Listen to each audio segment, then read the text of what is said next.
자, 이번 시간에는 중화 반응에 대해서 알아보도록 할 텐데, 저번 시간까지 우리가 산염기의 특성에 대해서 알아봤잖아요. 그래서 산이라고 하는 것은 물에 녹았을 때 H 플러스라고 하는 이온을 내놓는 물질을 말하고요. 염기는 OH 마이너스를 내놓는 물질을 말한다라고 했었고, 특성까지 다 살펴봤습니다.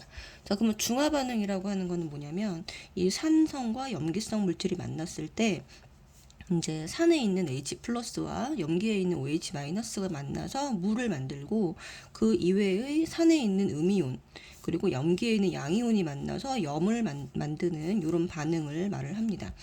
자, 그래서 이 반응의 특징은 뭐냐면 열을 방출하는 발열 반응이라는 건데, 에너지를 방출하는 반응입니다.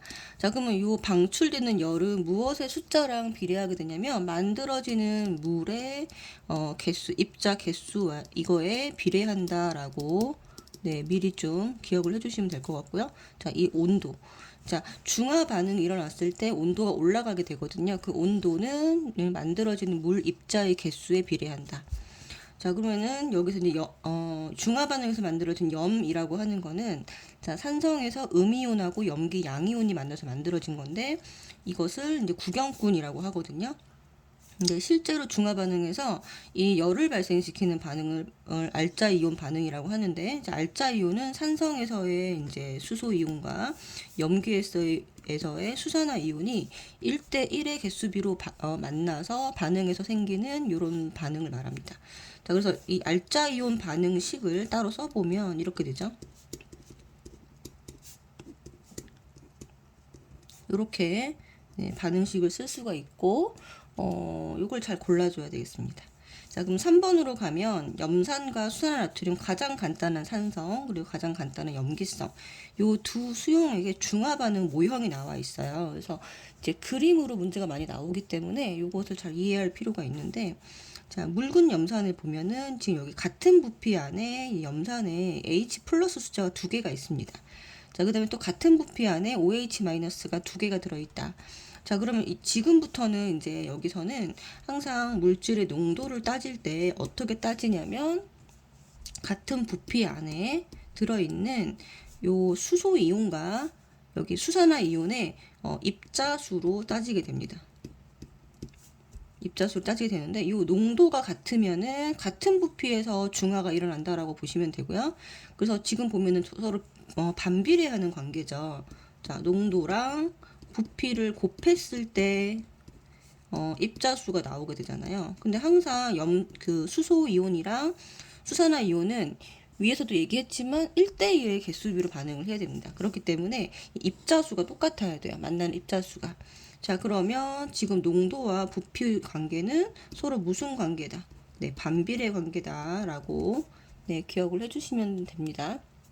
그래서 만약에 부피비가 중화 반응이 일어났는데 부피가 1대2면 농도는 2대1이다.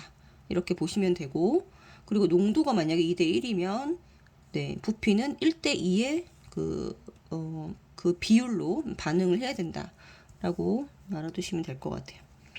자, 그래서 네 번째 그림을 한번 보도록 하겠습니다. 네 번째 그림은, 여기는 지금 여기 있는 그대로 산 염기가 반응해서 물과 염이 생성된다라고 이렇게 나와 있죠. 전체 반응식을 써주시면 되고, 이 혼합 용액이라고 되어 있는데 혼합 용액의 액성을 물어보거든요. 여기 지금 보시면은 H 플러스나 OH 마이너스가 없으면 요 혼합 용액은 중성이 됩니다.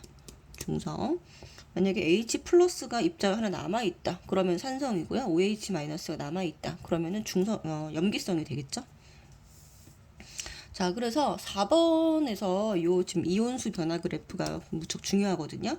자, 지금 이건 무슨 말이냐면, 지금 요만큼 지금 부피가 있는데, 요거를 입자수가 2개가 있으니까, 자, 10ml당 입자수 하나가 들어있다라는 의미로 여기 안에 20ml가 있다라고 한번 해보겠습니다.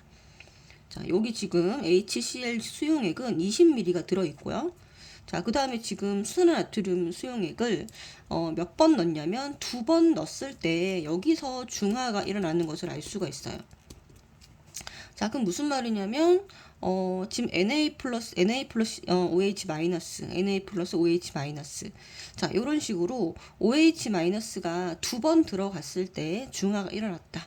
자, 그럼 여기는 얼마씩 집어넣어 준 거냐면 10ml씩 집어넣어서, 자, 같은 농도의 액체를 집어넣었다라고 보시면 됩니다. 네, 그러면 첫 번째 그림에서 지금 H 플러스 2개, Cl 마이너스 2개. 이거는 아직 수나트륨을 넣기 전이죠. 이건 아직 넣기 전이고요. 그러면은 여기 H 플러스 숫자는 계속 2개가 되고, 여기 들어가기 전이니까 0입니다. 자, 총 이온수는 4개고요. 물 분자수는 아직 0이죠. 그죠? 액성은 산성. 이렇게 됩니다. 자, 그러면은, 자, 수소나트륨을 10ml 집어넣었다. 여기서 이제 집어넣은 상태에서 한번 보도록 하겠습니다. 자, 집어넣게 되면 OH-는 여기 있는 H 플러스랑 바로 반응을 해서 물 분자수 하나를 만들게 되고요. 그러면 H 플러스는 줄어들겠죠. 하나가 줄어들고, 자, Cl-는 반응을 하는 이온이 아니죠. 여전히 2개입니다. Na 플러스는 여기에 입자 하나가 들어갔으니까 하나라고 써주시면 되고, OH-는 들어가자마자 H 플러스랑 반응을 했으므로 0이 됩니다. 자, 그러니까 다 더하면 총 이온수는 여전히 4개가 되겠죠. 액성은 H 플러스가 남아있으니까 산성입니다. 자, 그 다음에 10ml를 하나 더 넣었다고 생각을 하면 여기는 한 번 더 이제 추가를 한 거죠. 자, 추가를 하게 되면 여기서 이제 중화점이 되는데, 자, H 플러스는 여기 추가로 들어간 OH 마이너스랑 여기 남아있는 H 플러스 하나랑 반응을 해버려서 H 플러스는 0이 되고요. Cl 마이너스 숫자 똑같고 Na 플러스 2번 들어갔으므로 2입니다. 자, OH- 역시나 들어가자마자 얘랑 반응을 했기 때문에 OH-는 H 플러스랑 바로 만나서 네, 없어지고, 자, 총 이온수 4개가 되고 물 분자수는 2개가 됩니다. 자, 이때는 중성이죠. 그죠? 자, 그리고 자, 얘를 한 번 더 넣었다고 해볼게요. Na 플러스 OH-를 한 번 더 넣었다. 자, 그러면 H 플러스 숫자는 여전히 0이죠. 더 이상 없습니다. 처음에 넣어준 요 2개씩 요게 다기 때문에, 자, 다 쓰고 나선 없죠. 자, Cl 마이너스, 예, 숫자 변화 있으면 안 됩니다. 얘는 쭉 똑같고요. Na 플러스 한 번 더 들어가, 3번 들어가죠. 한 번, 2번, 3번 들어갔으니까 숫자가 3이 되고, OH 마이너스, 자, 이때 하나 증가합니다. 자, 총 이온수가요, 이때 몇 개가 되나요? 6개가 되죠. 네. 자, 그래서 물 분자수는, 네, 네, 똑같죠. 왜? H 플러스가 없기 때문에. 지금 여기서, 자, H 플러스 숫자에서 여기서 멈추는 것을 볼 수가 있습니다. 자, H 플러스가 2개, 하나, 0개 줄어듦에 따라서 물 분자수는 0, 하나, 2개 이렇게 늘어나죠. 자, 그 다음에 H 플러스가 그 다음에 없기 때문에, 자, 물 분자는 늘어나면 안 되겠죠. 자, OH-가 아무리 많이 들어간다고 해도 H 플러스가 없기 때문에 물 분자는 그대로입니다.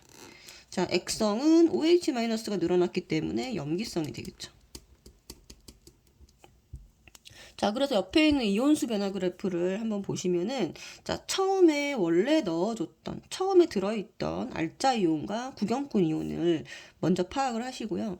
자, 요 지점에서 출발을 했습니다. 자, 요 지점의 이온수는 2개예요. 자, 2개죠. 자, 그러면 Cl-는 누구냐면 처음에 들어있던 구경꾼 이온입니다. 네. 그리고 H 플러스는 쭉 감소하죠. 그쵸? 얘는 처음에 들어있던 알짜 이온입니다. 자, 그 다음에 Na 플러스는 나중에 넣어준 구경꾼 이온인데 계속 증가하는 것을 볼 수 있습니다. 얘는 반응하지 않으니까. 자, 넣어주는 대로 1개, 2개, 3개 이런 식으로 증가하겠죠. 그래서 얘는 나중에 넣어준, 자, 나중에 넣어준 구경꾼이다. 이렇게 해주시고, 자, 그 다음에 여기서, 자, OH-는, 자, 여기까지, 중화점이 될 때까지는 0으로 계속 반응을 하다가, 자, 중화점이 되고 나면 더 이상 H 플러스가 없기 때문에, 그때서야 증가하게 되죠. 여기서 중화점부터 증가하는 OH-. 자, 요 선이 중요한데, 얘가 나중에 넣어준 알짜 이온입니다. 자, H 플러스는 처음에 넣어준 알짜 이온이고요. OH-는 나중에 넣어준 알짜 이온입니다. 자, 이렇게 V자. 자, V자가 되는 요 아래 지점. 자, 요 지점이 바로 뭐다? 네, 중화점이다라고 이렇게 기억을 해주시면 됩니다. 자, 그러면 이 이온수 변화 그래프를 보고도 중화점을 찾을 수 있고요. 자, 여기 있는 자, 총 이온수와 물 분자수를 이제 그래프화하면 자, 총 이온수부터 한번 그려보도록 할게요. 여기가 이제 Y축이 총 이온수고요. 그 다음에 여기 X축이 NaOH 부피입니다. 얼마나 넣어줬는지. 자, 근데 지금 보면은 총 이온수가 4개, 4개, 4개, 6개로 중화점 이후로 갑자기 증가하는 것을 볼 수가 있어요. 그래서 자, 여기가 4개면 여기까지가 4개가 유지되는 요 시점까지가 네, 중화점입니다. 여기가 중화점이고요. 네, 그 다음부터 여기 이렇게 해서 자, 갑자기 증가한다. 그러면 요 지점이 중화점이다라고 기억을 해주시면 되고요. 총 이온수는 일정하다가 증가합니다. 자, 그 다음에 물 분자수를 보도록 할게요. 자, 물 분자수 그래프를 요 밑에 요 표를 그래프를 가져와서 그림을 그리면 자, H2O 숫자입니다. 자, 밑에 X축은 여전히 NaOH를 계속 넣어주고 있으니까 얘 부피로 해주면 됩니다. 자, 물 분자수는 0, 1, 2에서 일정해지는 걸 볼 수가 있거든요. 여기가 1, 2면 자, 쭉 증가하다가 요 지점에서 이렇게 일정해지는 것을 볼 수가 있습니다. 자, 그럼 여기가 바로 뭐다? 네, 중화점이다. 자, 그리고 중화점에서의 얘 부피를 파악하는 것이 중요하겠죠. 자, 처음에 넣어준 HCl의 부피가 20ml였기 때문에 아까 그림에서 지금 중화점까지 넣어준 부피가 20ml거든요. 자, 그래서 얘는 농도가 똑같다. 같은 부피만큼 넣었을 때 중화가 됐다라는 것은 네, 이 두 수용액의 농도가 같다. 이렇게 판단을 해주시면 됩니다. 만약에 여기가 부피가 다르면 네, 농도가 다른 게 되겠죠. 자, 그건 이제 문제에서 한번 파악을 해보도록 할게요. 자, 그 다음에 이제 온도 변화를 가지고도 중화점을 파악할 수가 있습니다. 자, 중화 반응이 일어날 때 발생되는 열인데요. 자, 이거는 자, 이게 알자 이온이 반응하면서 얘가 되면서 이렇게 방출하는 열이 있다고 했죠. 자, 그렇기 때문에 요 만들어지는 물 입자의 숫자랑 요거랑 비례한다라고 했는데 자, 온도 변화 중화되는 양이 많을수록 중화되는 양이 많을수록 그리고 이 수소 이온과 수산화 이온의 수가 반응한 이 숫자가 많을수록 네. 많을수록 그 말은 아까도 얘기했지만 요 물 분자 수가 많이 만들어질수록 네, 중화열이 많이 발생을 합니다. 자, 그러면 뒷장으로 넘기면 3번은 이제 중화점이라고 있는데 이제 수소 이온과 수산화 이온이 반응해서 중화되는 시점, 네, 중화되는 지점입니다. 얘네들이 1대1로 만나는 지점을 말합니다. 자, 찾는 방법 아까 2가지 얘기했고요. 자, 여기서 이제 또 하나가 온도 변화를 측정해서 자, 이 온도가 최고점이 되는 온도가 최고점이 되는 지점이 바로 중화점이다. 자, 이렇게 보시면 되고요.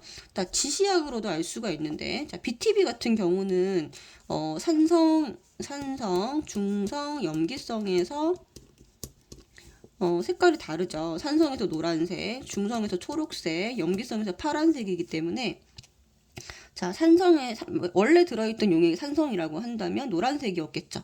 노란색이었는데 중화점에 도달을 하게 되면 초록색을 거쳐서 염기로 가기 때문에 요 초록색이 되는 지점 이게 중화점이다.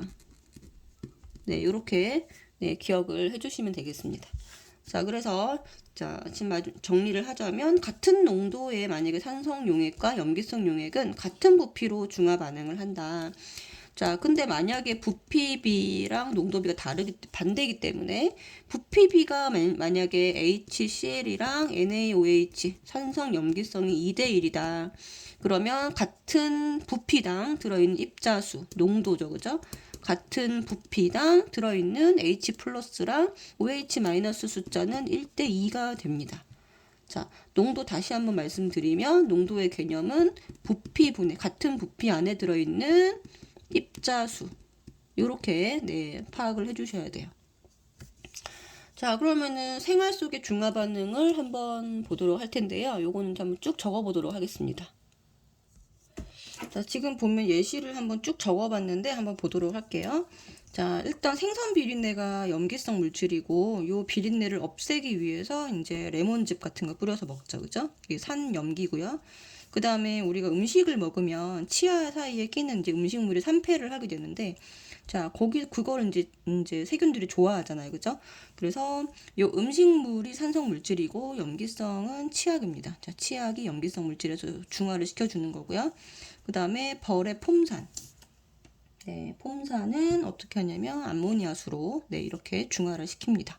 자, 그리고 우리 위에서 이제 위는 이제 산성 물질이 나오게 되는데 이 위산이라고 하거든요. 이제 위산. 요거를 이제 음식을 먹지 않으면은 그냥 속이 쓰리고 이럴 수 있잖아요. 그거를 중화시켜주는 게 제산제입니다. 자, 그다음에 산성비에 의해서 토양이 산성화될 수도 있고 아니면 농사를 많이 지은 땅이 산성화되기도 하는데, 자, 그럴 때 이제 석회가루로 이렇게 중화를 시켜주게 되고요. 자, 그 다음에 배기가스, 이산화황 같은 산성 물질이 있을 수 있는데 이거 석회석으로 이렇게 중화를 시킵니다. 자, 이거 중복이라서 뺐고요. 그 다음에 하수처리장 악취 제거, 요거는 이제 악취 자체가 산성 물질이고 이것을 중화시키는데 수산나트륨이나 석회 이런 것들을 이용해서 중화를 합니다. 자, 그 다음에 이제 샴푸가 염기성 물질을 머리를 뻣뻣하게 만들고, 자, 그거를 중화시키는 걸로 식초를 쓸 수 있다. 라는 것이죠. 자, 이렇게 해서 정리를 해주시면 되겠습니다.